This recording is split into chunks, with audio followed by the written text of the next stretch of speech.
Hello busy moms, happy Diwali అందరికీ. నా previous వీడియోలో చెప్పాను కదా, బాంబేలో ఒక మంచి కల్చర్ ఉందని. దివాళీకి ఖచ్చితంగా గిఫ్ట్స్ ఇచ్చిపుచ్చుకోవడం ఉంటుందన్నమాట. నా వీడియోలో చెప్పాను కదా, నేను నా ప్రీవియస్ వీడియోలో ఒక 20 గిఫ్ట్స్ తీసుకొని అందరికి ఇచ్చాను కదా. సో అలాగే నాకు కావాల్సిన వాళ్ళు కూడా నాకు గిఫ్ట్స్ ఇచ్చారు. సో ఇప్పుడు నేను మీకు ఆ గిఫ్ట్స్ చూపిస్తున్నాను. Purpose of this video is that మనకున్న దాంట్లో కొంచెమైనా ఎదుటి వాళ్ళకి ఇచ్చామనుకోండి, ఆ హ్యాపీనెస్ వేరుగా ఉంటుంది.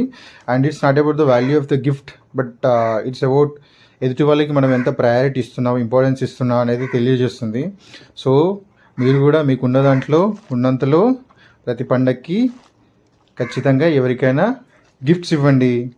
సో సేమ్ టైం మీరు కూడా అలాగే రిసీవ్ చేసుకుంటారు.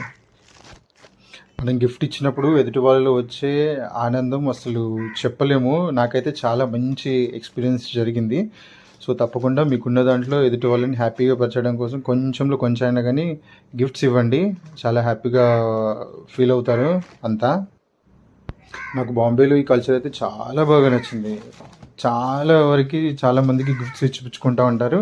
ఇది దివాళీ తర్వాత కూడా ఒక 1 వీక్ వరకు జరుగుతూ ఉంటుంది.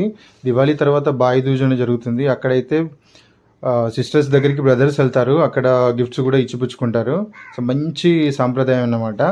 సో వన్స్ అగైన్ అందరికీ హ్యాపీ దివాళీ.